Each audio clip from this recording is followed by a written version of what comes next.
the other, we suited up, this was February, and we got on horses, these Icelandic horses, all suited up. We get out there on little horses, they're little trotting horses, I guess, and he goes right on the rear end, the butt of my horse, and it goes, that was the funniest thing, and it just laughed, and I spent the rest of the horse ride trying to get him back, and I couldn't.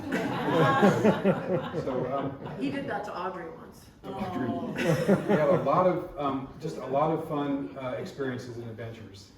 This was pre-Nettie, but I think the last one was Belize, when it was all about Nettie. So we're very happy that Curtis found Nettie. So, yeah. And great man, great guy. I've always admired Curtis. Really good man. Curtis, I love you. Yeah. Thanks, Darren. I'll just ask you that. All right, so I'm Nicole Berry, and I'm married to Darren, and our shared paths are that we were in the singles ward in New York together, and they've been roommates for a long time. They decided to split on that common law marriage, and so Nettie and I had our opportunities. And so when we've had a lot of parallels in our lives. We got married the same year, we had kids similar times, you know, and whether they were in Chicago or San Francisco or we were in New York or times that we've lived in Florida or Utah, they're kind of friends that you cannot see each other for a little bit of time and then you just pick right up. You just pick right up. And we valued that and sharing in adventures. But I actually just wanted to talk to Audrey and Annie and Spencer about your dad and your mom, because it was fun dating. And one of my favorite trips was when we took a bus to the Kirtland Temple. Do you remember when we did that? And it was this bus ride, and we were all really new in our relationships, and so it was just really cute. But I had the same experience, as I didn't know if the humor was funny or weird. I mean, it was really, but it was because Curtis is such a intense, smart, intelligent person. And then you don't know if it's just over your head or anything, or if it's just, I don't get it, or I don't know. And, or he doesn't like you, maybe. He doesn't like me, or he doesn't like me. I don't know, but the thing that I wanted to tell you all, specifically you three children, is how much I personally have admired your mom and dad in the way that they've lived their lives, their zest for adventure, and their lust for knowledge, and their deep faith in what they know and what they believe. And people like them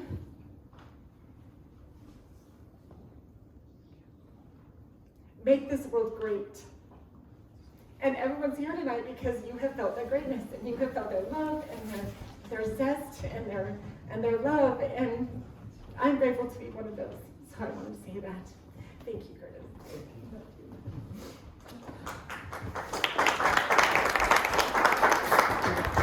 I just wanted to say, I'm married to Michael. My name's Kristen, my sister-in-law. I've had some really good firsts with Curtis and Nettie.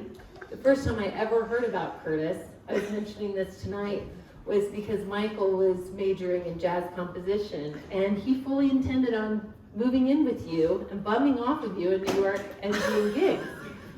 And that was the first thing I heard about him. Wow, what a cool brother, that he would give you free rent and not tell you to pick something better. But anyway, sorry for people who are going to be, I love musicians, okay. But anyway, this is about Curtis. Another thing, the first time I ever went to San Francisco was when you guys invited us. And were you pregnant? Yes, and it was my baby moon, and I had only ever been to Southern California, so I picked really little slip dresses to put over my tummy. I didn't realize it's freezing there. And within the first half day, you disappeared somewhere, and you came back and you had brought us fleeces from Infinity Labs, which I wore the entire time. You're so awesome about anticipating needs, and I've always appreciated that.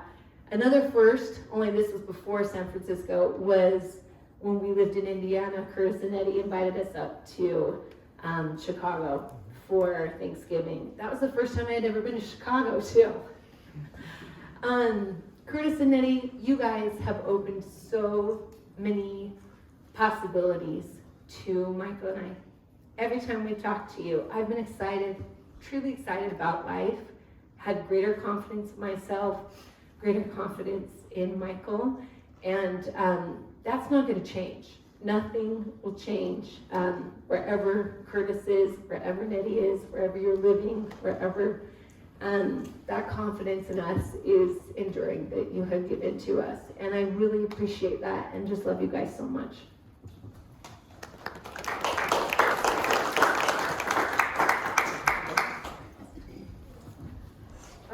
Hi, that was my sister and my mom. I'm Greta Atkinson. So, I was about like 4 or 5 when I moved to California, and I just remember, to be honest, I remember their house way more than I remember the house that I lived in. Like, I don't know what my house looks like in California. I just remember their house, and just being there all the time. We would come up, General conference. yeah, general conference, and we would suffer through those long hours together, coloring books. Yes, But I got your art project. I love general conference, but they can get little long for 6-year-olds. So, yeah, I just remember there's so many fun experiences. Another thing is my parents found these videos of when you guys were like teenagers, and there are these videos, like there was this one called The Flipping Pen. They edited this video, did all these fun tricks with pens to this funny song. And another one was Don't Be Like Laman and Lemuel. And I just loved, there were so many crazy, there were like planes and dinosaurs with action figures explaining it all. And then it was like, don't be like Laman and Lemuel. Ah. And I remember I remade that. So for my dad's birthday, I remade it for him. Let's not talk about that one, but I just remember just so many fun experiences, and our families just had so much fun. And what's funny is like our families have usually like lived in similar places while we were younger kids, like Utah, San Francisco, and then you guys were thinking about DC, but then you moved to London. But we've like kind of followed each other around like the U.S. and it's just so great. And I did not believe how long it was until I saw you guys again. It was too long for me. I was like, oh, I gotta see my family. But I just love you so much and you guys so much, and it's such. I'm so happy that we had that time together. And yeah, I was about to, yeah. Not good night, sorry. I don't want to get up if someone could pass it. Yeah. To me.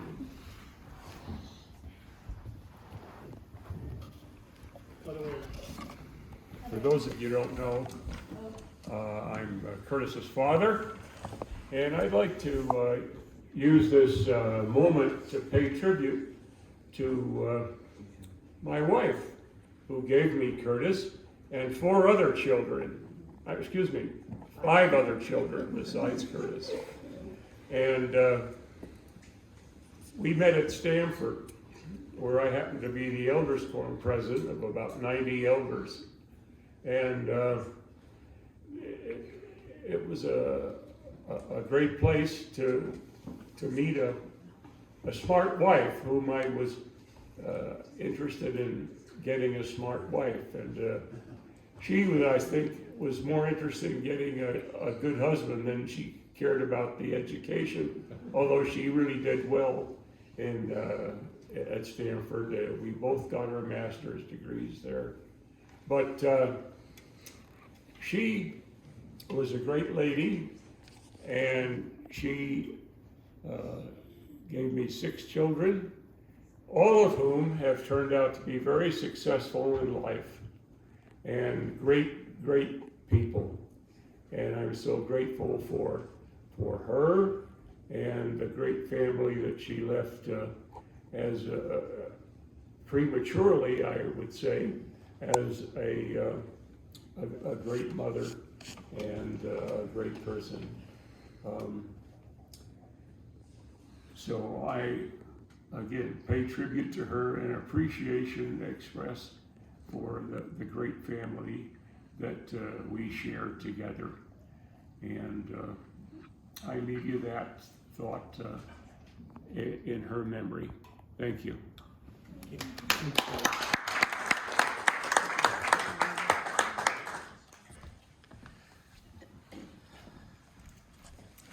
I'm Scott Garner, live in Chicago. And Curtis and I first met when we started our first jobs out of undergrad at the Federal Reserve in Washington, D.C. And so we were introduced together by the HR person who said, hey, you guys are both from Utah, so you might make good roommates. And so we met and we agreed to roommates work together for 2 years. And, you know, I always, you know, when I first met Curtis, I was really intimidated by him. Because he was, you know, this very, Neddy's like, He can be he's intimidating. intimidating. I grew up in southern Idaho on a sugar beet farm, and Curtis, you know, did not grow up on a farm, and he's, you know, very well educated, very smart person, and he was intimidating. But I learned so much from Curtis. A couple of things that Curtis taught me. I remember one time. Well, let me just say, later Scott was my boss, so. That's what happens to Idaho boys. They become the boss. All that hard work, throwing emails around. One thing I remember that, you know, Curtis taught me a lot of stuff, but I was thinking about some of these things. I remember one time when we were together, he asked me a question. I didn't think about something like this. Like, well, we were listening to some music, and he's like, well, Scott, what's your favorite genre of music? And I look at him and go, genre of music? What exactly do you mean? I mean, we didn't use genre in Southern Idaho. So I had to have him explain to me what genre meant. And so to this day, Curtis, whenever I see the word genre or hear it, I think of him. It's crazy. It's like, won't leave my head. One other thing I remember about Curtis is he was a very good rule follower. And I surprised some of you, but at this time, he was good. So Curtis had, when we were together, it was like a 1991 purplish, burgundish Plymouth Sundance. Plymouth Sundance, right? Okay. So when we go places, and we would always go to the Colonial Singles War or something, if the speed limit was 55, we wouldn't go 56. It was 55. We'd be late for something. Curtis, we could just go a little faster. 55. It's like the one time where, I appreciated, because it set a good example for me that he was good with rules. And one time, it's like, can you just bend it a little bit? It's okay to go 60 sometimes. Those are great. So as I said, we then worked again together at United in Chicago, and Nettie you guys were married at that time. Well, you graciously let us live at your house. That's right. I forgot about For that. So you mentioned several it. months. So and we were together. I remember 9/11. We were all together. That day, horrible day. We were both working at United that day. And you guys came out to the house, I think, right? Yes. That night, so we spent that night together, and then yeah, you stayed there for a few weeks. Yeah. Got stinky fish. Yeah. I also ended up. Remember when you moved from DC up to Stanford? You had some bedroom furniture that you couldn't take with you, and you were trying to sell it. And you ended up selling it to me for, I think, a very, very good price. And we had that furniture for a really long time. I didn't want to get rid of it because I'm like, no, this is Curtis's bedroom set from whenever that he had for a long time. So, and then when you moved out of San Francisco, we didn't work together, but we worked against each other, competed against each other, and so. We've been able to, our careers have kind of followed an interesting, trajectory, and through all that have maintained, just the most respect and just love this man.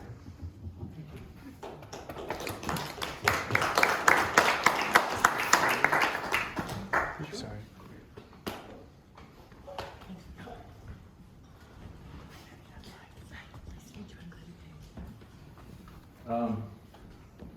I don't really need this because I have the pipes, right? Hello, everyone. My name is Mike Oberly. I met the Asmussen family when they came to Richmond, Indiana, long ago. So I look around the room and I see Roseanne and Jeannie and Valerie and Michael and, well, you know, David. And of course, Curtis. So I'm bringing 3 messages to you. The first one is from my sister. On the wall over here, there's a black and white picture of Curtis sitting on Santa's lap. And the young woman sitting across from him is my younger sister, Gretchen. And she told me about that picture in that particular evening, and she wanted me to deliver a message to Curtis. She couldn't be here today. She said that Curtis was one of the kindest people that she's ever met in her life, period. And that was based on this experience. They were at a stake dance. Curtis went over to my sister and asked her to dance, and Lady in Red was playing. And he said they were talking actually about a mutual friend that Curtis was dating at the time. And he told her, he said, "This is a wonderful song, and every time I hear it, I think of you." And she said, "Why?" And he said, "Because you're somebody that stands out like that." He said, "And I think you're a great person." And she has never forgot that. So she made sure she dug out that picture and sent it. And that's the message from my sister. The other message is from a mutual friend, Stacy Mops, who also was unable to get out here. But his brother-in-law, John Downing, is standing over here in the back. Stacy called me, and we were talking about what's happening, you know, trying to get our hands around this thing. And he said, "I wanted you to share something." And I said, "What do you want me to share?" And he said, "You know, which one?" And I said, "Okay, I'll do that one." 2 words, Oldsmobile Omega. And so everybody who remembers the car, you remember the car, right? That Curtis was driving, had been driving a little while, and one day he found himself in a very, let's just call it a brief contest of speed. So this is before his days of abiding by every rule. As you go down North A Street in Richmond and get past 5th Street, it goes downhill and it turns to the left. Around the courthouse. And there's a curve. Where they do courthouse things. But right next to it is the post office. And I get this, open the door. It's Curtis. "Can you guys come help me find my hubcaps?" What? I was going around A Street and at the turn by the post office, and I scrubbed the curb and the hubcaps popped off. My dad's gonna kill me. So we looked. We went with flashlights, Stacy, me, and Curtis, and we looked for the hubcaps. We knew they rolled down there somewhere. We spent like an hour and a half looking. We never did find them. And so then Curtis's genius emerges, right? So he goes back to the house there on 22nd Street, opens the garage door, and backs the car in with the side of the missing hubcaps toward the side of the garage. Now, Dad here is a sharp guy. You guys know this, right? He walks into the garage the next day and he looks, wondering why the car is backwards. And of course walks over and looks, and then Curtis was in trouble. Hubcaps were missing. So, yeah, Curtis didn't always follow the rules. And then the third message, this one's for me. So, when I got the news about what was happening, I just started thinking about my interaction with you and your family began earlier than a lot of the folks here. I'm glad that you got to meet Curtis and have him in your life. And there are music and jokes and things. Curtis does have a very dry sense of humor, so you got to kind of be right there with him in order to get the jokes. But there was a lot of that. We were young, we were teenagers, you know, it was a great time. And the other day, when I was thinking about all this and emailing to Michael and to Nettie about coming, and I got on YouTube and I was scrolling through and looking at music videos of things that remind me of Curtis, and I came across one. It's The Politics of Dancing by a band called Reflex. That's Curtis. It's Curtis, right? And when I scrolled down, it had 3 more songs in the list. You know, they start extrapolating based on your data. You're this old, you listen to this music, you like these things. And the next 3 songs were songs that at one of the last stake dances I went to, I'm a couple of years older than Curtis, that I went to, that he and one of his college roommates, Rick Schrader, and I, all 3 brought cassette tapes because we wanted the DJ to play what we wanted to hear. And Rick brought Howard Jones, Humans Live, and asked him to play Pearl and Shell. I brought Some Great Reward, Depeche Mode, and I think that People Are People is what I asked them to play. And Curtis brought Shabu Shuba by NXS, and it was a copy that had come from Argentina, because in the label, in order for the folks in Argentina to pronounce it correctly, it said "Se pronuncia in exces" on the label, so they get it right. And of course, Curtis wanted them to play The One Thing, and when I looked at that list on my phone, it had The One Thing, Pearl in the Shell, and of course, my request. And I thought, I have to go. And I have to tell him how much I've appreciated knowing him and having him as a friend and knowing his family. I had to come in and say thanks to his dad. He's the one that convinced me to go back to college. You know, this family has had an impact on me.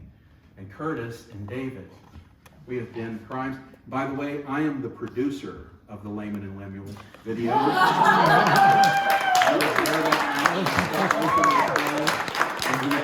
take it down now. We also did a couple other videos that night, and I tried, yes, we did Love Vigilantes by New Order. I brought my little keyboard, my little synthesizer that I'd just gotten, and yeah, we had a lot of fun. So I just wanted to share those messages with you and say thank you for being my friend. I love you. Thank you.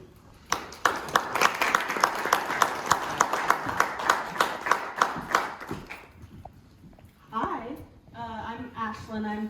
I'm David's kid, and so Curtis is my uncle. Growing up, I always heard this one story about Curtis, so I thought I would share that. So when they were living in Mississippi, I'm not sure what age they were, I can't remember right now, slipped my head, but they lived near a lot of ponds. So they always had a lot of stories about stuff that would happen in like these ponds and lakes around their house. So one day, Curtis and my dad had decided that it was a really, really good idea to try and the pond that they lived by had a peninsula that would go really far into the center of the pond. So they decided that they would put my dad in this little canoe. They wouldn't give him an oar for some reason.